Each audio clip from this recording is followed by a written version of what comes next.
Hi, this is Taylor. Welcome to my YouTube video. Oh, bitch. Welcome to the story of the time that I unknowingly let a drunk driver drive me around. Eek. So, context. Back in this time period, there was a guy, let's just call him Andre. I don't know. Anyways, I don't know, Victorious was in my head, but don't judge me for that. He was white, so I don't. But Andre, so he was like super into drugs. He would like always give people stuff. Whenever I first got into smoking weed, my friend started flirting with him, and so I went to go walk and like hang out with him and my friend. And so I would meet up with them, and I'm like, hey guys, what's up? I smoke. I feel like my entire life is like a movie. I'm freaking out. Mind you, this is freshman year of high school.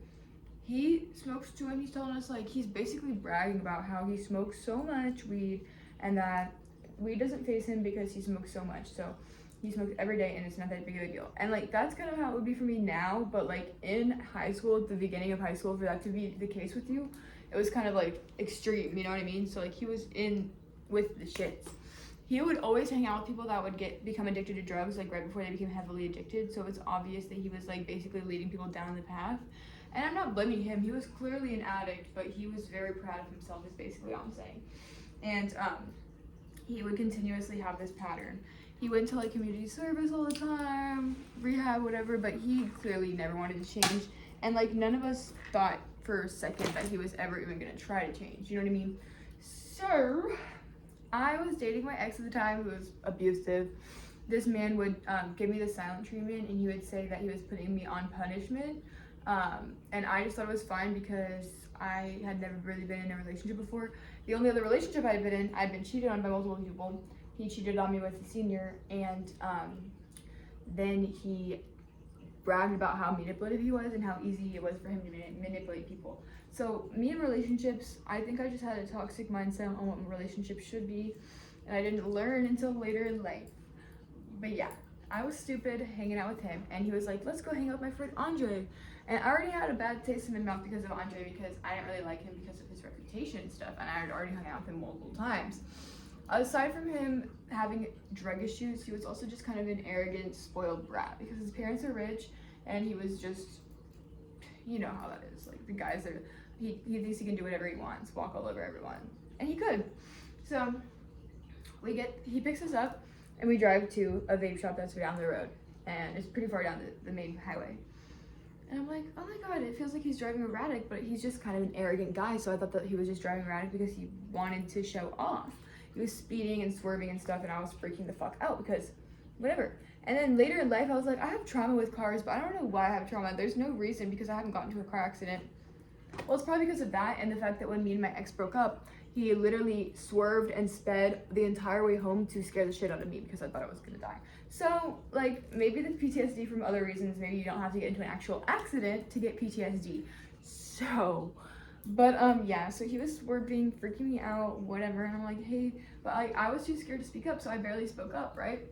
And then we get all the way back, right? It's like a 35-minute drive back to the house. We get back to his house, which is also like 15 minutes away from our house that we were from. So we were like, yeah. And then he starts showing us all of his stuff, like whatever, shrooms, weed. I'm like, oh shoot.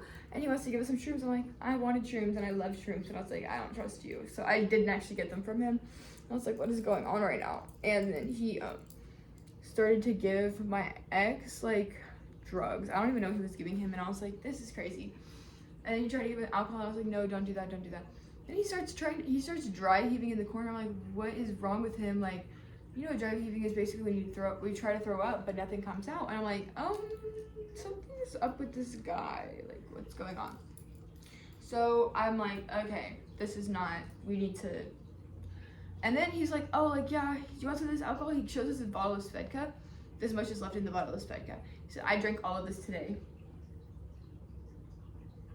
Are you fucking kidding me? I had a realization moment. I was like, bitch, are you serious? Oh my god. So, yeah. That's when I was like, okay. We need to Uber home. We're not doing this anymore. And he continues to start dry heaving. I'm freaking out. I have a fear of throw up, so I'm in the corner like this. Freaking out, needing to Uber home. It was just a whole mess. But yeah, that's how I found out that someone unintentionally drunk driven me home. So if someone is erratically driving you, I think you should pay attention and call them out for it immediately. Don't just wait until the last second and call an Uber like I did, because that was so dangerous and I could have lost my life in that moment. But I hope you enjoyed this short story time video. Have a great day. Like, comment, subscribe. Let me know if you want to hear about more stories or any of the other stories that I've talked about in the past. I do have some more in-depth versions of them if y'all want that.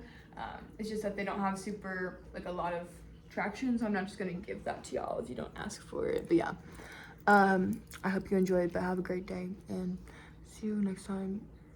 By the way, I know that could be a white supremacist dog whistle, and I'm just clarifying that is not what I'm doing, because I'm not that kind of bitch. So look how cute my little skeleton. Don't look at the dishes, I need to do them. He's so cute.